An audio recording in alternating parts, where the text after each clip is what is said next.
इस लेक्चर में हम मल्टीप्लायर और एमपीसी इन दोनों के बीच का जो रिलेशन है उसको हम समझेंगे। तो इसे समझाने के लिए यहाँ पे मैं एक एग्जाम्पल ले लेता हूँ। एग्जाम्पल को हम ऐसे स्टार्ट कर लेते हैं कि सपोज कीजिए कोई इकोनॉमी जो है अगर वो इक्विलिब्रियम पोजीशन में है, तो इक्विलिब्रियम पोजीशन में एटी और एएस ये दोनों आपस में एक दूसरे के बराबर होते हैं। अब हमें ये पता है कि एडी का जो कंपोनेंट है,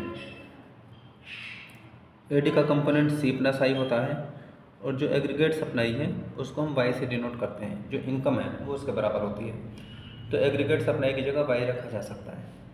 तो इस तरीके से हमारे पास एक इक्वेशन निकल के आती है वाई बराबर सी प्लस आई। अब ये जो इक्वेशन है इसी को हम डिटेल में आगे हम बढ़ाएंगे और वहीं से मल्टीप्लायर और एमपीसी इन दोनों के बीच का जो रिलेशन है वो हमारा फाइंड आउट हो जाएगा। अब ये जो इक्वेशन हमारी y बराबर सी प्लस आई है, इसमें दोनों तरफ हम डेल्टा की मल्टीप्लाई करते हैं, तो ये इक्वेशन बन जाएगी हमारी डेल्टा y बराबर delta C plus delta I. इसके बाद इस इक्वेशन में दोनों तरफ डेल्टा y से डिवाइड कर दीजिए, तो ये इक्वेशन हो जाएगी delta y upon delta y बराबर delta C upon delta y बराबर delta I upon delta Y. तो डेल्टा वाई से डेल्टा वाई कैंसिल हो जाएगा, ये हुआ हमारा 1 बराबर डेल्टा सी अपॉन डेल्टा वाई। ये हमारा एमपीसी का फॉर्मूला होता है, तो इसकी जगह रखा जा सकता है एमपीसी बराबर सॉरी प्लस का निशान है, प्लस ये delta I upon delta Y, इसको ऐसे रहने दीजिए। अगले स्टेप में एमपीसी को हम बराबर के लेफ्ट हैंड में लेके आते हैं, ये हो जाएगा हमारा 1 माइनस एम पी सी बराबर delta I upon delta Y. अब 1 माइनस एम पी सी के अपॉन में कुछ नहीं है, तो हम अपॉन में कुछ नहीं तो इसे हम 1 मानेंगे। अब दोनों तरफ की जो इक्वेशन है इसको हम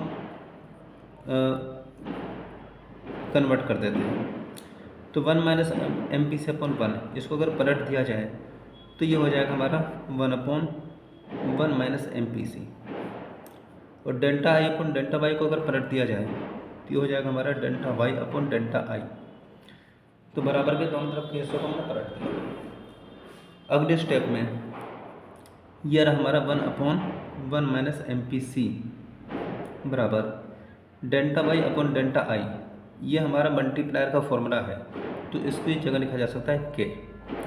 तो इस तरीके से एक फॉर्मूला हमारा मल्टीप्लायर और एमपीसी इन दोनों के बीच के रिलेशन को बताने वाला जो फॉर्मूला है वो हमारा कैलकुलेट हो जाता है। तो के बराबर हो सकता है 1 upon 1 minus M P C. ये फॉर्मूला हमारा यहाँ पे जनरेट होता है। अब इस फॉर्मूले को अगर हम आगे देखें तो क्या चीज़ निकल के आती है। इसी फॉर्मूले को अगर हम आगे स्टेप में लेके चलते हैं तो हमें ये पता है कि के बराबर होता है 1 upon 1 minus M P C. अब अगर 1 में से एम पी सी को हम माइनस कर दें तो हमारा एम पी एस के बराबर आ जाएगा। जो एम पी सी वाला लेक्चर था उसमें मैंने ये सारी चीज़ें इन दोनों के बीच का जो रिलेशन था वो मैंने आपको बताया था।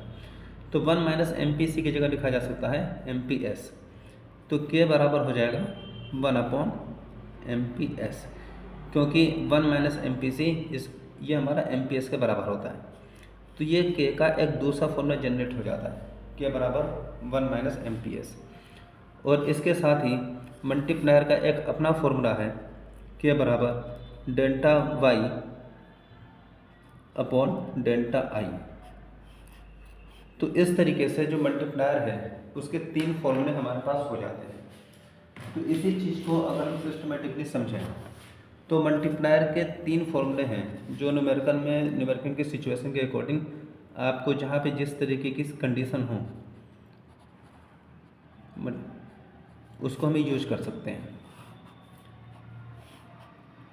तो मल्टीप्लायर का अपना एक बेसिक फॉर्मूला है के का delta Y upon delta I. ये मल्टीप्लायर का अपना एक बेसिक फॉर्मूला है। मल्टीप्लायर का दूसरा भी फॉर्मूला है 1 upon 1 minus M P C, और मल्टीप्लायर का तीसरा भी फॉर्मूला है 1 अपॉन एम पी एस।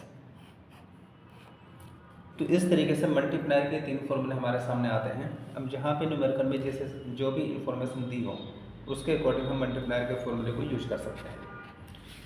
तो इस कॉन्सेप्ट को समझने के बाद कि मल्टीप्लायर और एमपीसी में क्या रिलेशन है और एमपीसी के साथ साथ इसमें एमपीएस का भी रिलेशन हमने यहाँ पे फाइंड आउट किया। अब इसके बाद हम देखते हैं कि एमपीसी और एमपीएस इनकी वैल्यू का मल्टीप्लायर पे किस तरीके से इफेक्ट हमारा पड़ेगा।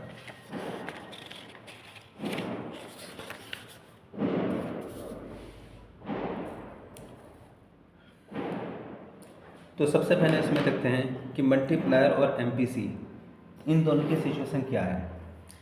इसको हम यहाँ पे एमपीसी की 2 वैल्यू ले लेते हैं। जैसे एज्यूम कर लेते हैं यहाँ पे एक हम एमपीसी बराबर 0.5 लेते हैं और एक हम एमपीसी बराबर 0.8 लेते हैं। दोनों के कंपैरिजन में जो 0.8 है ये हाई वैल्यू है और जो 0.5 है ये लो वैल्यू है। आपस में अगर कंपैरिजन यहाँ पे किया जाए तो यहाँ पे हम देखने क्या जा रहे हैं, हम यहाँ पे देखने ये जा रहे हैं कि एमपीसी की वैल्यू अगर लो है तो हमारा मल्टीप्लायर किस तरीके से चेंज होगा, और अगर हाई है तो फिर हमारा जो मल्टीप्लायर है वो किस तरीके से चेंज होगा। इसको 1 बाय 1 हम ले लेते हैं। तो सबसे पहले हम ले लेते हैं कि अगर हमारा एमपीसी जो है वो 0.5 है तो इस कंडीशन में के की वैल्यू क्या होगी। के बराबर होगा 1/1 माइनस एमपीसी बराबर 1/1 माइनस 0.5 बराबर 1/0.5 बराबर 2। और अगर एमपीसी ये 0.8 है तो के कितना होगा 1/1 माइनस एमपीसी बराबर 1/1 माइनस 0.8 बराबर 1/0.2 बराबर 5। तो यहाँ पे अगर हम देखें तो एमपीसी की ये लो वैल्यू थी और ये हाई वैल्यू थी, और हमारा जो के कैलकुलेट हो क्या आया है वो 2 और 5 कैलकुलेट हो क्या आया है। तो 2 हमारी लो वैल्यू है और 5 हमारी हाई वैल्यू है, यानी कि एमपीसी लो है तो हमारा जो के है वो भी हमारा लो आया, और एमपीसी अगर हाई है तो हमारा जो के है वो भी हमारा हाई निकल के आया। तो यहाँ पे अगर हम एमपीसी और के के बीच में रिलेशन को देखें तो एमपीसी हाई होगा तो के भी हाई होगा, और एमपीसी लो होगा तो के भी लो होगा। यानी कि एमपीसी और के इन दोनों के बीच में पॉजिटिव रिलेशन होता है, यानी कि दोनों ही सेम डायरेक्शन में चेंज होंगे। एक इंक्रीज होगा तो दूसरा भी इंक्रीज होगा, और एक डिक्रीज होगा तो दूसरा भी डिक्रीज होगा। अब इसके बाद हम मल्टीप्लायर और एमपीएस इन दोनों के बीच के रिलेशन को देख लेते हैं, और इनके रिलेशन को देखने के लिए यहाँ पे कुछ डाटा हम एज्यूम कर लेते हैं। एमपीएस की 2 वैल्यू हम ले लेते हैं। एक हम एमपीएस बराबर ले लेते हैं 0.2 और एक हम एमपीएस ले लेते हैं 0.5। तो 0.2 अगर इन दोनों के कंपैरिजन में ये लो वैल्यू है और 0.5 ये हाई वैल्यू है, तो इसका एमपीएस पे क्या इफेक्ट पड़ेगा इसको हम देखते हैं। तो पहले एमपीएस हम 0.2 ले लेते हैं कि अगर एमपीएस हमारा 0.2 है तो हमारा के कितना होगा। के का फॉर्मूला है 1/MPS बराबर 1/0.2 बराबर 5। और अगर हम एमपीएस 0.5 को लेते हैं तो हमारा के कितना कैलकुलेट होके आएगा। के बराबर 1/MPS बराबर 1/0.5 बराबर 2। तो यहाँ पे 0.2 और 0.5 को देखें तो 0.2 हमारी लो वैल्यू थी और 0.5 हमारी हाई वैल्यू थी, लेकिन के की जो वैल्यू हमारी 5 और 2 आई है इनके कंपैरिजन में 5 जो है वो हाई वैल्यू है और 2 जो है वो लो वैल्यू है। यानी कि एमपीएस अगर लो होगा तो मल्टीप्लायर हमारा हाई होगा, और एमपीएस अगर हाई होगा तो मल्टीप्लायर हमारा लो होगा। तो इसको अगर हम सिंपली यहाँ पे समझें कि एमपीएस और के इन दोनों के बीच में क्या रिलेशन है, तो रिलेशन ये निकल के आता है कि एमपीएस अगर लो होगा तो के हमारा हाई होगा, और एमपीएस अगर हाई होगा तो के हमारा लो होगा।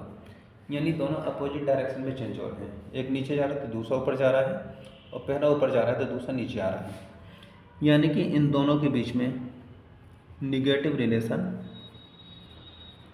हमारा होता है। तो ये MPS और MPC इन दोनों का जो है इसके साथ मल्टीप्लायर के साथ क्या रिलेशन है, मल्टीप्लायर की वैल्यू पे क्या इफेक्ट पड़ेगा, वो हमने अभी तक यहाँ पे देखा। अब इसके बाद हम देख लेते हैं कि मल्टीप्लायर की जो मैक्सिमम पॉसिबल वैल्यू है वो कितनी हो सकती है। अब मल्टीप्लायर की वैल्यू कितनी हो सकती है, इसकी जो मैक्सिमम एक्सट्रीम वैल्यू है वो कितनी तक जा सकती है, मैक्सिमम रेंज कितनी है, हमें ये देखना है। तो इसको देखने के लिए हम यहाँ पे MPC के फॉर्मूले का ही सहारा लेंगे। हमें यह पता है कि K का जो फॉर्मूला होता है वो 1 माइनस MPC भी होता है। अब MPC की वैल्यू कितनी हो सकती है, MPC की दो एक्सट्रीम वैल्यू है 1 और 0, यानी MPC है वो मैक्सिमम 1 तक जाएगा, इससे ऊपर नहीं जाएगा, और मिनिमम 0 तक जाएगा, इससे नीचे नहीं जा सकता। इसके बारे में ऑलरेडी मैं पुराने लेक्चर्स में आपको पढ़ा चुका हूँ। तो ये MPC की एक्सट्रीम वैल्यू है। अब इन्हीं दोनों एक्सट्रीम वैल्यू को 1/1 अगर हम इसमें रखें, फॉर्मूले में रखें, तो K की एक्सट्रीम वैल्यू का हमें पता चल जाएगा। यानी MPC की पहली मैक्सिमम वैल्यू 1 को अगर हम रखते हैं तो K की वैल्यू कितनी कैलकुलेट होगी। तो पहली कंडीशन इफ़ MPC बराबर 1, तो K कितना होगा 1/1 माइनस MPC, 1/1 माइनस 1 बराबर 1/0 बराबर इन्फिनिटी। और अगर MPC की वैल्यू 0 है तो हमारा K कितना हो सकता है, K बराबर 1/1 माइनस MPC बराबर 1/1 माइनस 0 बराबर 1/1 बराबर 1। यानी कि K की जो वैल्यू है उसकी जो एक्सट्रीम पोजीशन है वो इन्फिनिटी से लेकर 1 तक हमारी आ रही है। यानी K की जो मैक्सिमम पॉसिबल वैल्यू है वो 1 से लेकर इन्फिनिटी तक हो सकती है। तो इसको अगर हम लिखें तो कैसे लिख सकते हैं, K की वैल्यू जो है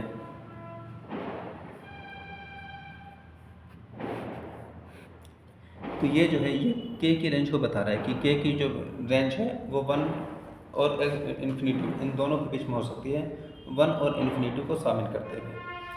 तो इस लेक्चर में हमने 2-3 चीज़ें समझी। पहला ये कि MPC और MPS इन दोनों के साथ मल्टीप्लायर का क्या रिलेशन है। उसके बाद हमने ये समझा कि MPC और MPS इसमें अगर चेंजिंग्स आ रही हैं तो उसका मल्टीप्लायर पे किस तरीके से इफेक्ट पड़ेगा। और तीसरे स्टेप में हमने ये समझा कि मल्टीप्लायर की जो मैक्सिमम पॉसिबल वैल्यू है वो कितनी हो सकती है। तो मल्टीप्लायर की जो मैक्सिमम पॉसिबल वैल्यू है वो 1 से लेकर इन्फिनिटी तक हो सकती है। तो अभी इस लेक्चर में इतना रहने दीजिए, इसके आगे के टॉपिक्स के लिए मैं आपको जल्दी ही जो आगे के जो लेक्चर हैं वो मैं आपको प्रोवाइड करूँगा।